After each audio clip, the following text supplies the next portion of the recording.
Bienvenido a la Tertulia de Estocolmo.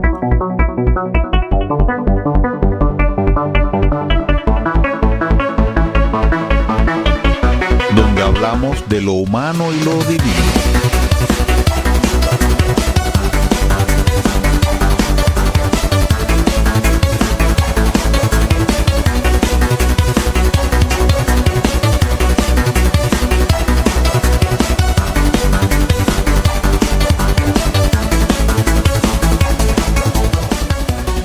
Buenas tardes Buchirca, buenas tardes Estocolmo, buenas tardes mundo y buenas tardes le desea a usted Carlos Manuel Estefanía Aulet, el conductor de esta revista cultural que es la Tertulia de Estocolmo, un servicio de Radio Buchirca para todos los que aman la lengua española. Ya porque la tengan como lengua materna, ya porque la estudien. Usted puede escucharnos cada jueves, cada sábado y cada lunes a partir de las 18 horas, hora local de la capital de Suecia, en el 91.6 FM. Si está en cualquier otro lugar del mundo, puede navegar hasta las páginas de Radio Buchirca. La primera sería radiobuchirca.se. Este nombre de Buchirca, si se escribe en sueco, se escribe con una K y una Y.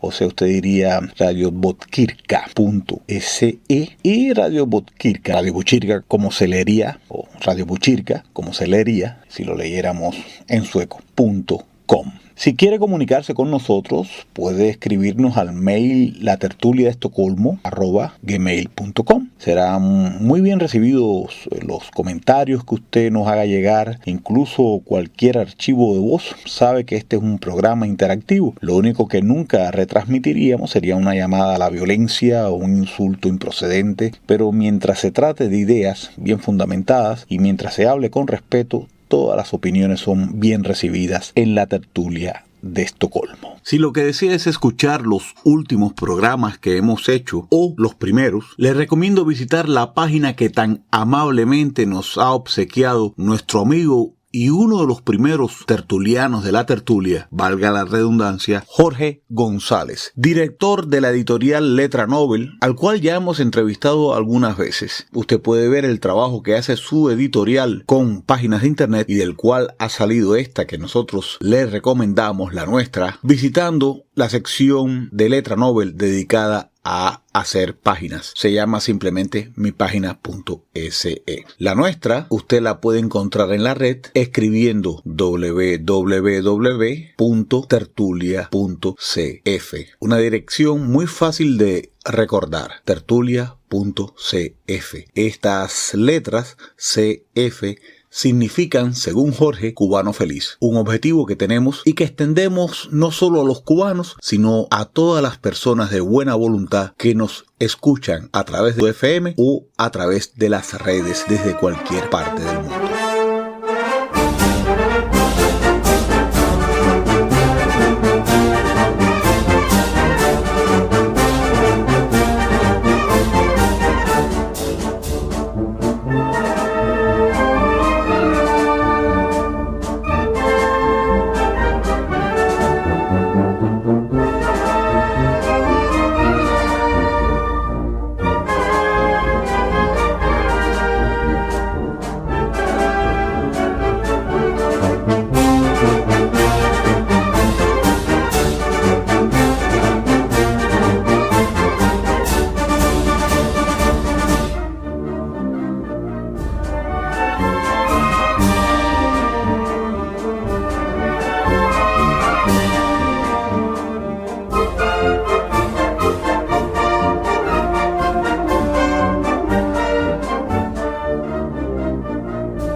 Acaba usted de disfrutar de El Gato Montés, un paso doble que se incluye en la obra del mismo nombre en 3 actos, escrita y compuesta por el español Manuel Penella Moreno. Fue estrenada en el Teatro Principal de Valencia el 22 de febrero del año 1917. La versión que hemos escuchado de El Gato Montés la he tomado del disco Pasodobles Toreros, producido por Contraseña Records en el año 2011. Será de este disco y de otro que se titula Los Mejores Pasodobles, también de la misma compañía, pero del año 2009, de donde extraeré la música que nos va a acompañar a lo largo de un programa españolísimo. El pasodoble, según la página pasodobles.com, parece tener un origen no definido. Circulan varias posiciones teóricas que, avaladas por la investigación de ilustres musicólogos e historiadores, arrojan un poco de luz sobre el asunto. Veamos algunas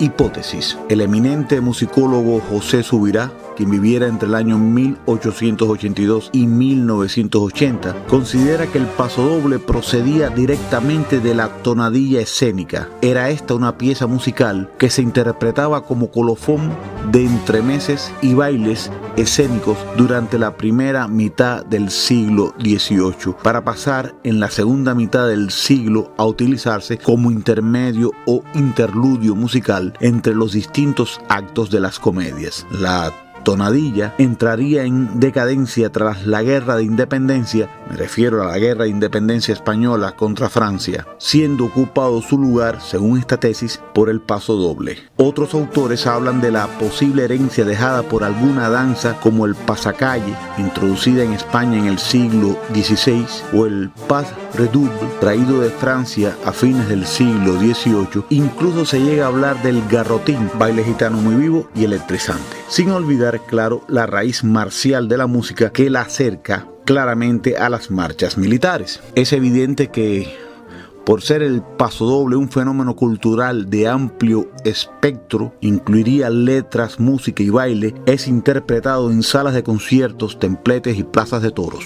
Intentar dar una explicación de su origen es harto complicado. Sin embargo, no sería descabellado unificar todas las teorías, porque al fin y al cabo todas ellas acaban convergiendo. Por ello, podríamos aceptar la tesis de que el pasodoble procede de la tonadilla escénica y de danzas de los siglos XVI, XVII y XVIII, para posteriormente recibir la influencia de las marchas militares. Hay autores de tonadillas que pueden considerarse precursores del pasodoble, como Pablo Esteve, sobre todo en lo que se refiere a obras de tema taurino. A lo largo del siglo XIX, el pasodoble va incorporando elementos de la cultura musical española de carácter popular, como jotas, seguidillas, etc., a la vez que el tono andaluz lo va impregnando densamente, como de hecho llegó a impregnar casi toda la vida nacional. Es el triunfo del andalucismo. En este siglo hay que consignar dos hechos relacionados con el pasodoble: el apogeo de la zarzuela y el esplendor del arte de cuchares, o sea, del toreo. Es rara la zarzuela que no incluya ya desde este momento algún pasodoble. Y de la relación de este último con los toros, poco hay que decir. Son dos caras de una misma moneda. El arte taurino se enriquece con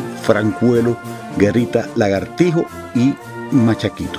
Y así entramos en el siglo XX, donde triunfará el pasodoble como baile y donde los cantantes más garbosos nos deleitarán con sus voces, a saber, Raquel Meyer, Concha Piquer, Estrellita Castro.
Nosotros traemos el paso doble como actor de este programa porque tendremos también, y en esta ocasión por segunda vez, la presencia del pedagogo y conferencista Cesario Jarabo. Días atrás escuchamos una charla de él que nos envió muy amablemente desde España y nos pareció que sería importante tener una conversación directa con este intelectual, con este escritor.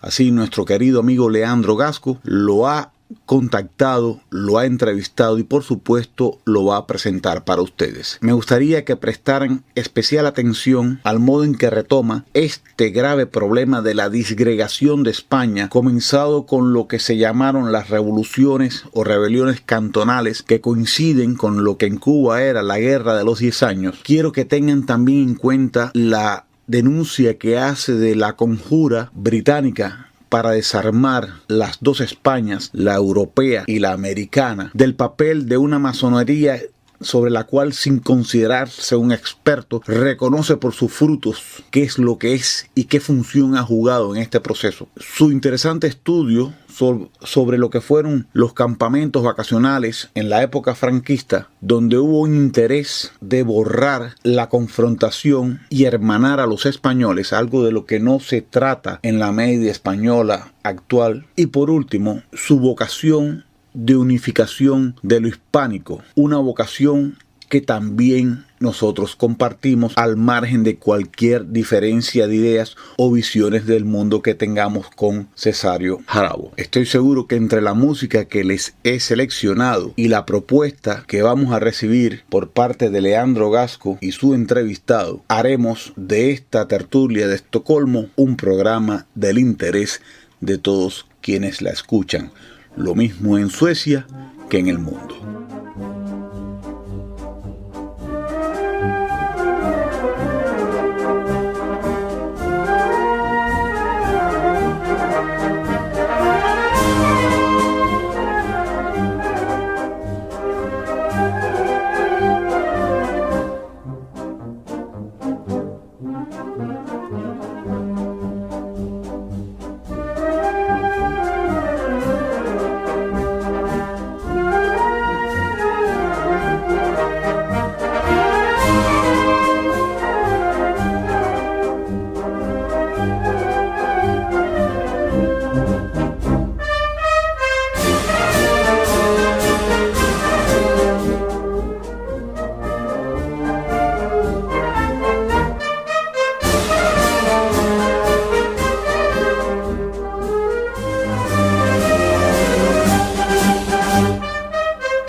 Amigos, hoy quiero presentarles una entrevista especial desde España con el escritor, conferencista, historiador y licenciado en pedagogía Cesario Jarabo. Cesario Jarabo es autor de El cantonalismo, preludio de las autonomías, El aprendiz de Quijote, Los campamentos del Frente de Juventudes, El primero de los insurgentes, el caudillo hispano que se alzó contra el Islam, Omar Ben Hafsun. Interesante el abordaje, análisis y proyección de asuntos históricos que por determinados intereses no suelen tratarse en los medios de comunicación. El cantonalismo bien puede vincularse a la destrucción del denominado mundo iberoamericano y sus nexos recientes con Cataluña. Es de gran atracción el tema de las independencias, como escribe en su libro Jarabo, quien toma la República Española hacia 1873, cuando se constituyó como un Estado federal que daba carta de naturaleza a los cantones, cuya fuerza centrífuga logró acabar en menos de 2 años con aquel experimento político.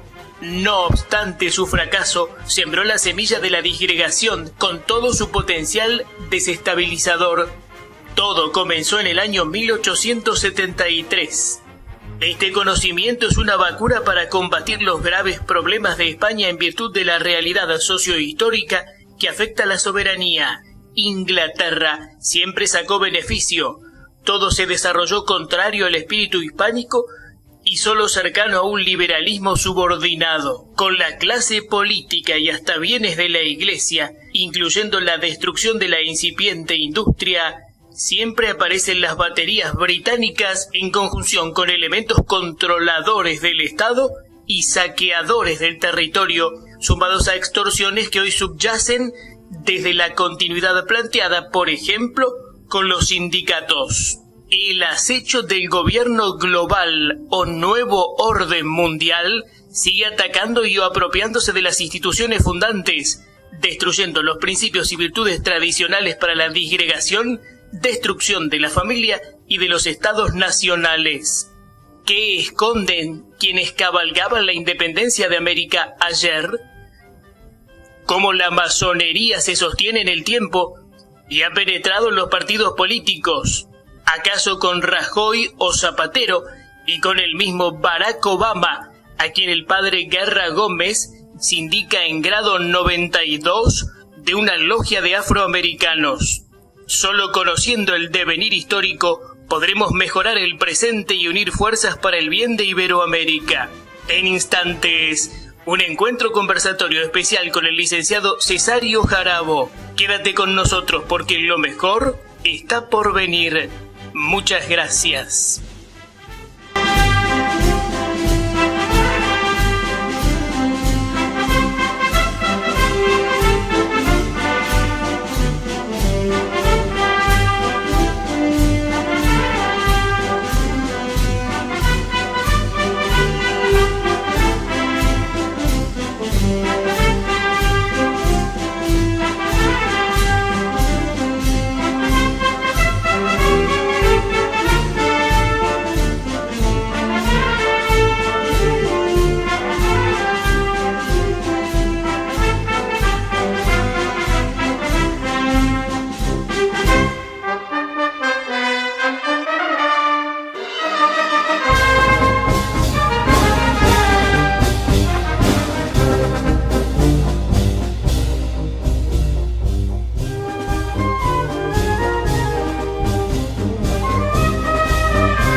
donde hablamos de lo humano y lo divino.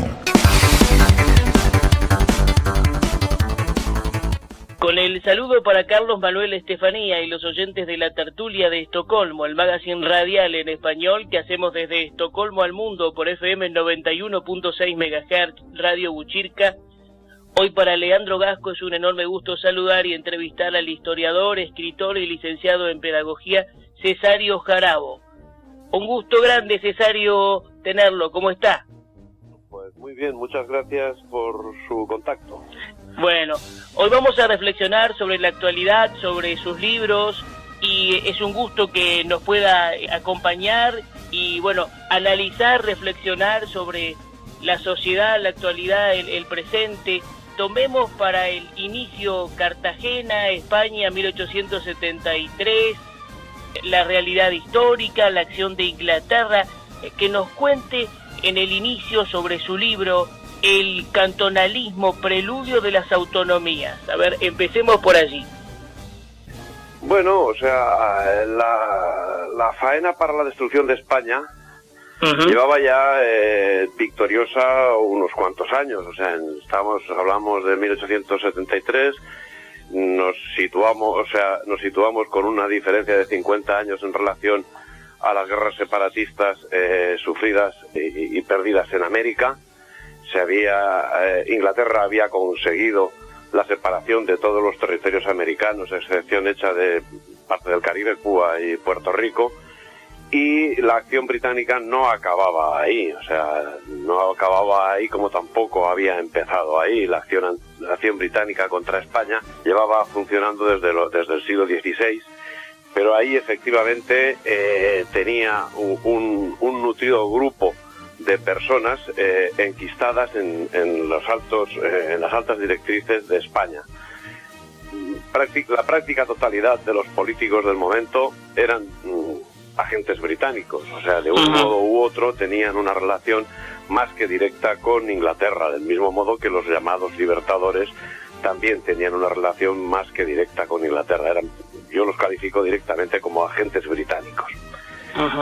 Entonces, con esa situación que se había ya destruido España se había convertido en 20 republiquetas y una monarquieta, Inglaterra seguía pues manipulándolo todo. O sea, se había hecho con todos los medios de producción españoles, tanto del otro lado del Atlántico como de este, pero centrándonos aquí en la península, había hecho acopio de todos los productos de la minería.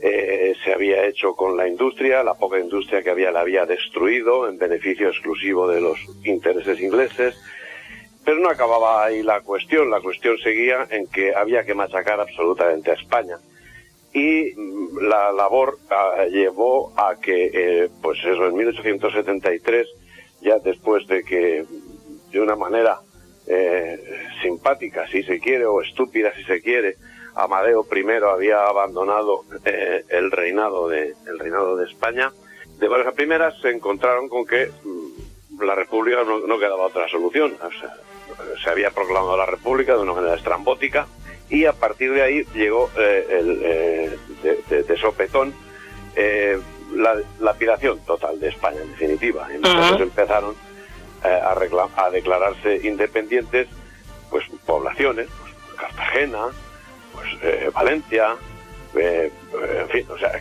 pero además poblaciones luego ínfimamente pequeñas, o sea, poblaciones que a lo mejor tenían 500 habitantes, se declaraban autónomos y empezaban entre ellos además una guerra de fronteras. O sea, en Sevilla hubo una guerra que costó 600 vidas, o sea, quítame ahí unas piedras que hay entre nuestra frontera. Esa situación provocó que, bueno, Pi Margall, que era el que estaba de presidente de la República, pero es que además podemos decir que era el ideólogo de esa situación, acabó dimitiendo. Pero es que lo curioso procede inmediatamente antes, cuando Figueras, harto de la situación en la que estaba, porque aquello era un guirigay incomprensible, reunido en Consejo de Ministros, pues no se le ocurrió otra cosa que decir, lo dijo en catalán, dice: señors, estic fins als collons de tots nosaltres.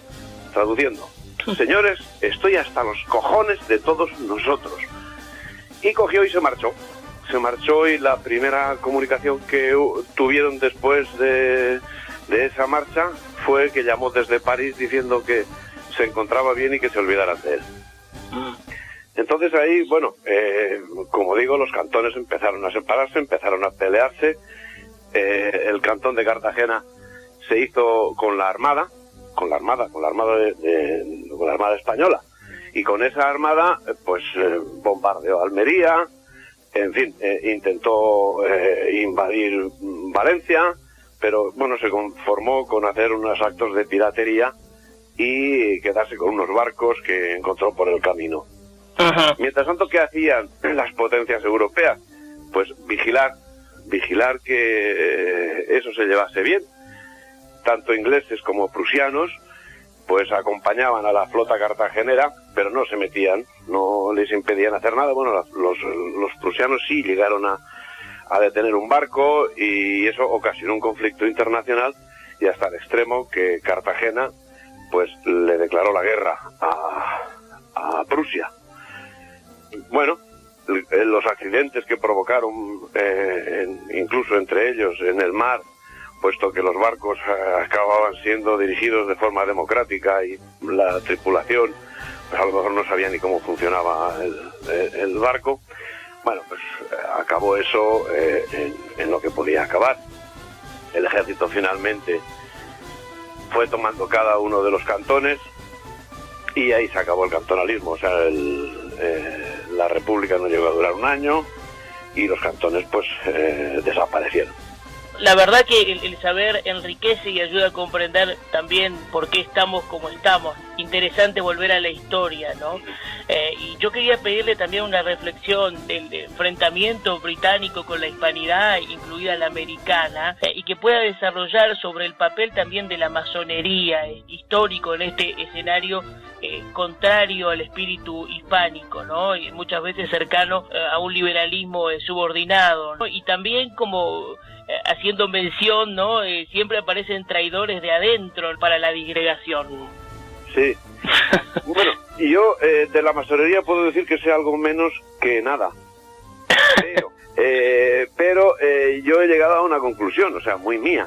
A ver. Yo no quiero sentar ninguna cátedra, pero para mí que la masonería no es sino una creación además está creada a principios del siglo XVIII, poco antes del Tratado de Utrecht, y en definitiva yo creo que es una maniobra del Ministerio de Asuntos Exteriores británicos para sus propios intereses, y en principio para atacar a España. O sea, la masonería en principio entiendo que era un elemento para atacar a España. Luego ciertamente lo han usado para otras cosas, pero para mí la masonería no es sino un elemento británico puramente del Ministerio de Asuntos Exteriores británico, y para atacar a España. Entonces, cuando se desarrolló de una manera interesante la actividad de la masonería, pues evidentemente durante todo el siglo XVIII. Durante todo el siglo XVIII, y con los movimientos separatistas americanos, desarrolló una labor específica, concreta, puntual y definitiva. Todos los próceres separatistas americanos, Bolívar, O'Higgins, San Martín, todos eran masones. Todos habían pasado por Londres y se habían adoctrinado en Londres. Pero cada uno de ellos, o sea, podemos coger cada una de las situaciones de cada uno de ellos. San Martín, por ejemplo, que salió después de haber estado combatiendo aquí en la península contra los franceses a las órdenes de Wellington, salió para Inglaterra, o sea, sin un duro, o sea, no tenía una peseta, estaba en la pura ruina, y salió diciendo salió del ejército expresando que tenía que ir a Lima porque tenía unos asuntos de familia. Bueno, ciertamente San Martín había nacido en América, había nacido en Argentina, en las Provincias Unidas, en el Río de la Plata. porque todo lo demás, esas definiciones son posteriores. Había nacido allí, era hijo de militar, y ese militar vino para acá destinado y no volvió nunca más a América, con lo cual, o sea, la relación que tenía San Martín con América era nula. Pero efectivamente él lo que iba era a cumplir un plan británico que había sido estructurado ya desde hacía un siglo para la toma de Lima. Y bueno, para eso pues siguió el rumbo que le habían marcado la masonería, fue a Londres, y después de Londres pues se fue allí, y después de la tenida que tuvo con San Martín, no volvió nunca más a América.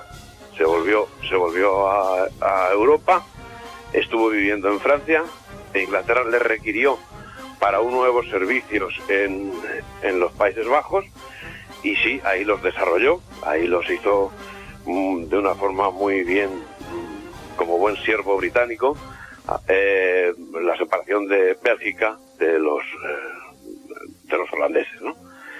Y eso fue la cuestión de la masonería en concreto en ese sentido. ¿Cómo se desarrolló luego, después de la separación de las Españas americanas? Pues se desarrolló con los otros elementos de la masonería, que estaban todos incrustados en las más altas jerarquías del Estado. O sea, Mendizábal era yo he dicho en alguna ocasión, es que Mendizábal no era español, Mendizábal era directamente inglés. O sea, vino desde Londres para hacer su desamortización, etcétera. Pero es que él y todos, empezando por Isabel II y tal vez incluso por Fernando VII, aunque claro, la relación con Fernando VII es bastante distinta porque él estaba más al servicio de Francia que al servicio de Inglaterra, pero, en fin. Interesante. Ahora, ¿se podría hacer una proyección y decir que actualmente sigue una unión entre, a lo mejor, cierta masonería y nuevo orden mundial, ¿no? Porque vemos distintas estrategias, incluso muy bien diseñadas para la destrucción de ejércitos nacionales, se ha minado mucho en la fe también, ¿no? Por ahí leí hace poco un artículo de un sacerdote, Guerra, que definía incluso a Rajoy o a Zapatero como masones, o Barack Obama, ¿no? De una logia africana, y esto se hizo noticia en distintos medios, ¿no? Pero volviendo un poco a todas estas cuestiones, me gustaría también destacar y pedirte un concepto sobre una tesis muy interesante sobre los campamentos del Frente de Juventudes, Educación en Libertad, que relata una etapa histórica que muchos se empeñan en ocultar. Sí, bueno, voy a hacer una pequeña pincelada al tema de la masonería y luego continuaré con los campamentos. Me encantaría, a ver. Bueno, la pequeña pincelada es, como he dicho anteriormente, de la masonería yo sé algo menos que menos, o sea, algo menos que nada. Pero efectivamente Inglaterra no ha dejado de dominar España. España es una colonia británica, la España peninsular, pero es que el resto de las Españas también son colonia británica desde los años 20 del siglo XIX, y por supuesto Inglaterra no ha dejado de dominar España. Aquí en España la masonería ha estado y está en las más altas jerarquías del Estado. Yo insisto que no conozco nada de la masonería, pero todas las apariencias nos indican pues que desde la Casa Real hasta ni se sabe, dependen de la masonería. Y por supuesto todos los partidos políticos, desde la extrema derecha hasta la extrema izquierda, o sea, todos están manipulados por ellos. Ahora corto el tema ese porque, como digo, del tema de la masonería sé nada, pero vamos a hablar de los campamentos del Frente de Juventudes. Ese fue los campamentos del Frente de Juventudes, el libro este es mi tesis de licenciatura. O sea, yo me licencié en pedagogía en los años 80 y mi tesis final de final de carrera pues la desarrollé sobre los campamentos del Frente de Juventudes. Yo había estado en la OGE, no en el Frente de Juventudes en sí, pero sí en la OGE, que era la continuación natural del Frente de Juventudes. Mis recuerdos eran fabulosos, o sea, yo lo pasé muy bien en el Frente de Juventudes, yo era un niño y lo pasé muy bien.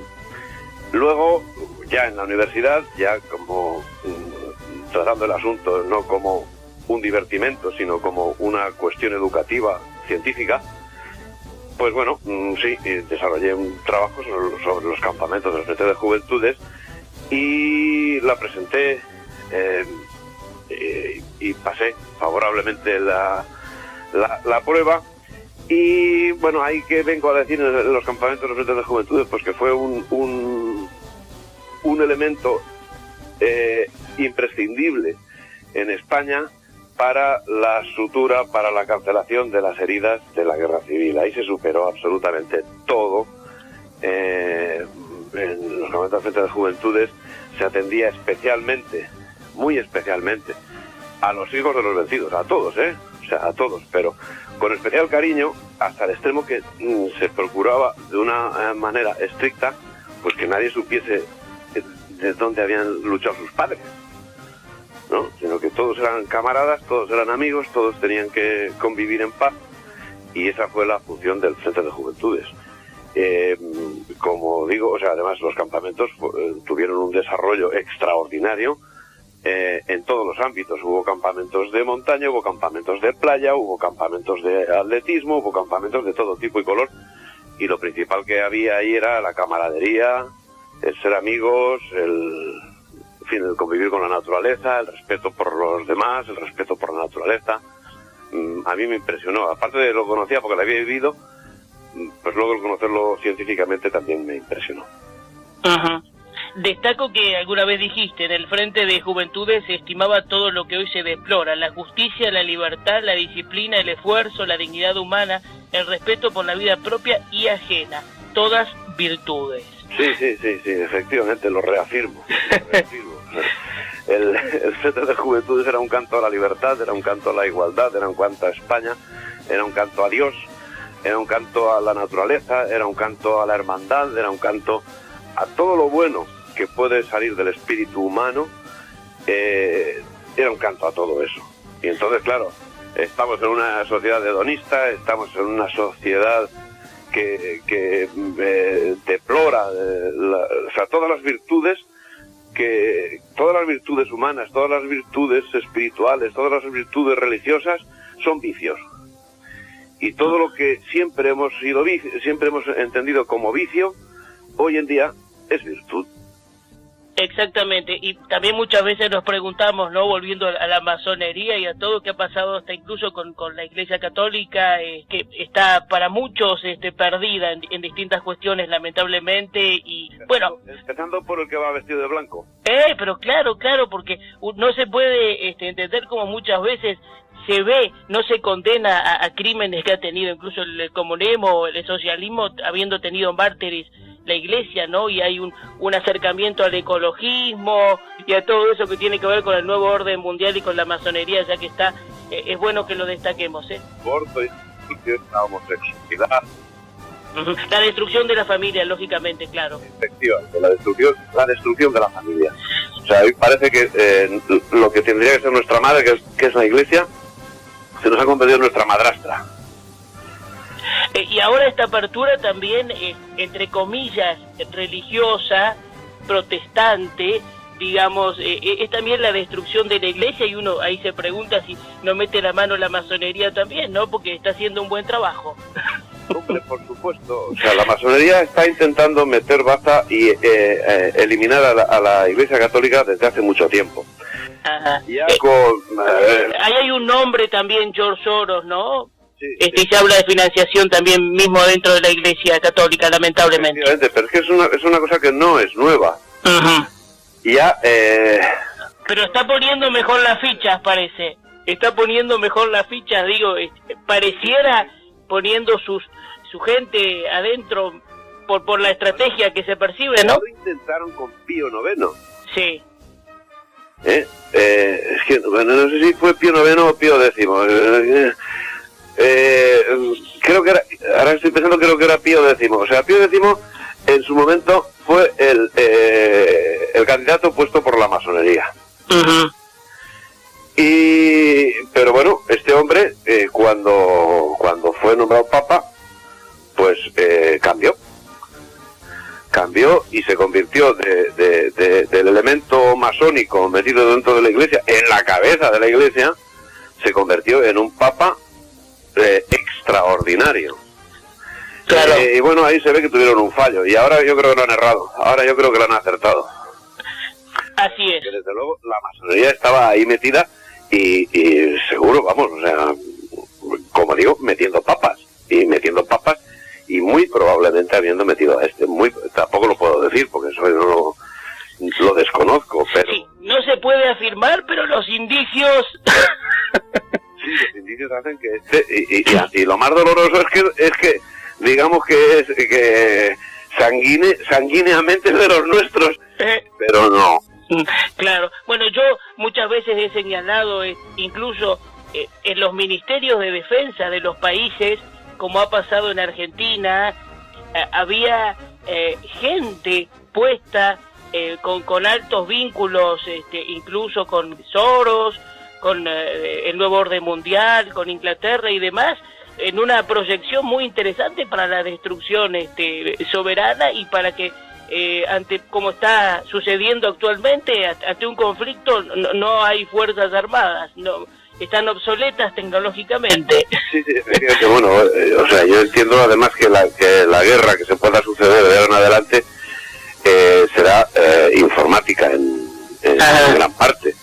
Entonces, yo lo que espero es que, así como el descubridor del submarino, Isaac Peral, lo descubrió, pues que sea un hispánico el que lo descubra, pero que no cometa los mismos errores que cometió Isaac Peral, que fue dar ese descubrimiento a los propios agentes británicos. Porque, como digo, o sea, yo ahora mismo creo que la guerra que se pueda suceder será informática principalmente.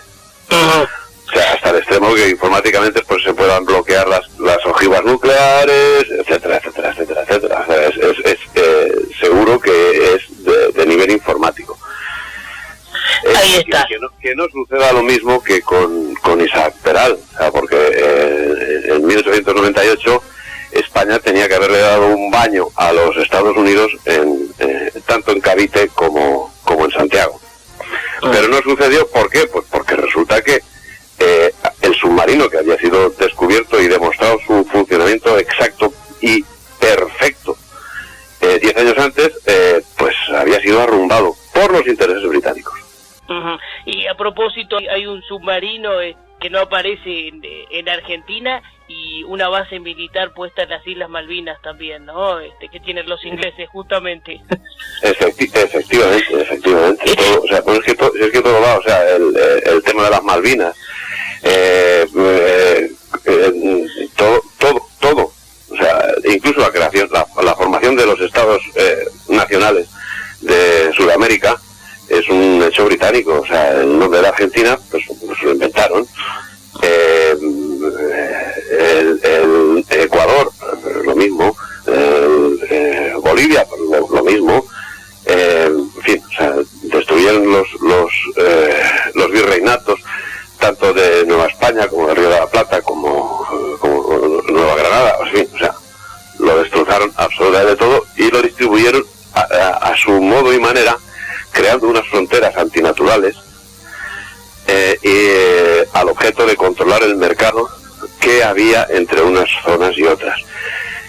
Pero el mate que se consumía en Argentina, pues resulta que estaba producido en Bolivia, por ejemplo. Es que no lo sé exactamente, no sé si es en Bolivia pero en fin, el caso es que pusieron una frontera por medio, al fin y efecto, de controlar ese mercado. Y ahí está siempre el control triste, pero la destrucción de los estados nacionales, ¿no? Yo que tuve el gusto de entrevistar a héroes de la guerra de Malvinas como el coronel Seineldín, incluso que después fueron presos también. No es bueno que nadie que defienda un estado nacional tenga mucho protagonismo, ¿no? Ahí está.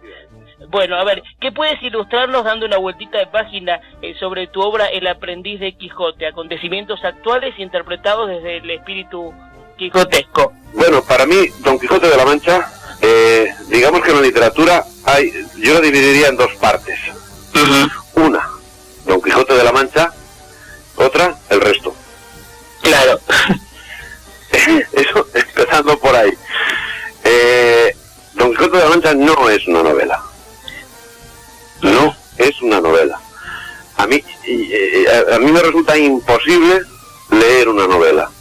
Hasta el extremo que ni con Dostoyevsky puedo. No puedo. Dostoyevsky, sí, incluso recuerdo que lo decía mi mujer después de muchos años, pero léete, no sé, digo que no lo aguanto. Me lo leo y digo, oye, tienes razón, oye, está muy bien porque expresa todo lo de Rusia, no sé qué, no sé cuánto. Y al final resulta que me la acaba, pum. Digo, que no me gusta, que la novela no me gusta. Entonces dice, ¿y cómo Don Quijote de la Mancha es tu obra máxima? Porque Don Quijote de la Mancha no es una novela. Don Quijote de la Mancha es una filosofía pura y dura del espíritu hispánico, novelada, eso sí, novelada, de acuerdo, pero no es una novela. Todos los hechos que acontecen en Don Quijote de la Mancha son hechos reales, son hechos auténticos. ¿Qué sucede? Dice, y lo de los molinos, y lo de las ovejas, y lo de... son hechos reales. Pero es que ni los molinos son molinos, ni los rebaños de ovejas son rebaños de ovejas. O sea, son enemigos auténticos. Y esos enemigos auténticos son el mal, la mentira, la traición, que se les da otros nombres, que se les da molinos, que se les da rebaños de ovejas. Pero es más, o sea, yo he querido ver en Don Quijote de la Mancha una transcripción de una personalidad histórica, que es Hernán Cortés. Y esos actos concretos son batallas reales y auténticas llevadas a efecto por Hernán Cortés, que, como digo, pues los convierten en corderos o los convierten en molinos de viento, porque el autor está al servicio de alguien que yo entiendo que ese alguien a quien le dedica el libro. Entonces resulta que esas personas, esos actos están hechos por un hombre concreto, que es Hernán Cortés, y ese Hernán Cortés, que había tenido unos enfrentamientos con la alta nobleza peninsular como consecuencia de sus actividades, fue atacado pues por Fray Bartolomé de las Casas, fue atacado por una playa de gentes de la nobleza, cuando era un hombre que estaba aportó al Imperio Español los territorios más ricos y los más extensos. Y entonces eso, en Don Quijote de la Mancha se escribe desde mi punto de vista, y siguiendo bastante a Unamuno. Lo que pasa es que yo creo que Unamuno pues no vio la dedicatoria, no sé, porque la dedicatoria para mí es definitiva. En todo lo demás yo soy un unamuniano absoluto. Y entonces Hernán Cortés, un fenómeno que es hombre generoso, amable, dialogante, que trataba con todo el mundo, que se presentó allí con tropas de pura miseria y conquistó todo un imperio. ¿Y cómo conquistó todo ese imperio? Pues lo conquistó gracias a sus formas humanistas de tratar a aquellos mismos que vencía, que se convertían inmediatamente en sus soldados. De Don Quijote de la Mancha y hemos acabado hablando de Hernán Cortés. Bueno, esto es muy interesante, es maravilloso, y yo no quiero dejar de mencionar, destacar tus obras literarias, también especialmente el primero de los insurgentes, el caudillo hispano que se alzó contra el Islam. Esta sí, novela histórica referida a Omar Ben Hafsum. Sí, efectivamente, es el único caso de novela que yo me he atrevido a hacer. Y el motivo porque no he hecho otra novela, el motivo que la hice, me faltaban datos históricos para hacer un tratado histórico sobre Omar Ben Hafsum. Y bueno, yo quería escribir algo sobre Omar Ben Hafsum porque es un personaje que me atrajo desde que lo conocí. Bueno, ahora mismo empieza a ser conocido, pero yo lo conocí hace 30 años y y era un personaje desconocido por todo el mundo, nadie había oído hablar de Omar el-Hafsun. Y bueno, yo los pocos datos que llegué a recoger de él me atrajeron de una manera soberana, y me dije que tenía que escribir algo sobre Omar el-Hafsun. ¿Qué sucede? Porque los datos que existen están en Fez escritos en árabe. Y claro, primero aprende árabe y luego aprende paleografía árabe. Con lo cual, pues no lo hice. Pero hice una novela, en la cual me invento algunos nombres y nada más, o sea, porque todo lo demás es historia, o sea, lo que relato en el primero de los insurgentes es historia pura y dura, pero claro, los nombres pues me los invento y nada, al final lo termino de una manera pues como para mí acaban la mayoría de las novelas o las novelas que he leído, vamos, pum pum pum pum pum, corriendo y se acabó. Porque claro, yo lo hago como es novela, yo me permito el lujo de hacerlo victorioso en su última batalla, cuando resulta que fue vencido. Claro.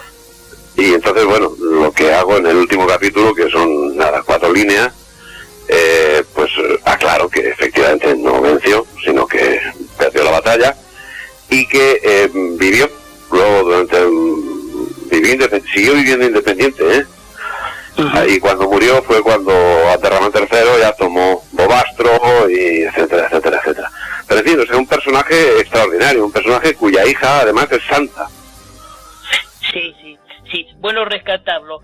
Ahora, Cesario, pueden seguirte en www.cesariojarabo.es, también en facebook.com/elcantonalismo. Esta sí tienes conexión en esto tan interesante de unir historia con presente, porque conociendo la historia, vuelvo a reiterar, sabemos por qué estamos como estamos. Efectivamente, y yo lo que aspiro es a que antes de morirme la hispanidad esté unida. Ojalá así sea, ¿no? Seamos una potencia, pero no por la potencia, sino por lo que somos. Claro. Sino por lo que somos. Seremos potencia, bueno, que lo seremos. Pero es que somos, somos hermanos, somos lo mismo. Seguro, y unir nuestras tradiciones y lo mejor de nuestros pueblos, ¿no? En este programa que tanto defendemos nuestro rico idioma, el español, te hemos convocado para reconocerte, felicitarte por tu labor literaria trascendente, por tus reflexiones, y quiero coronar este encuentro con un mensaje tuyo para los oyentes que están atentos a tus palabras, a tus publicaciones y te están escuchando ahora mismo desde Estocolmo al mundo. Pues nada, mis mejores deseos para el mundo y para que mis deseos para el mundo se lleguen a buen término, lo que es imprescindible es que la hispanidad esté unida, que volvamos a ser una única patria y que sepamos lo que somos. Que así sea. Un abrazo grande hasta cada momento, Pues muchas gracias. Un honor. Vale, adiós, buenos días.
Y así termina nuestra tertulia.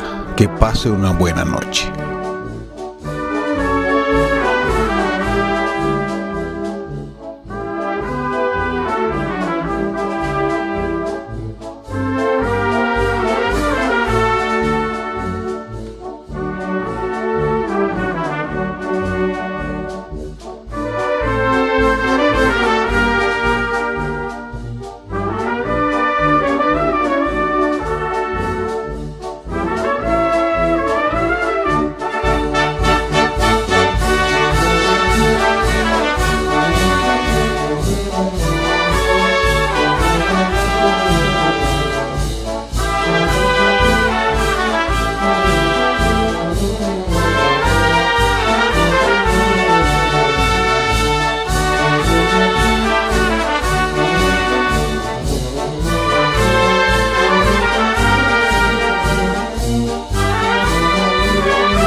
de Estocolmo.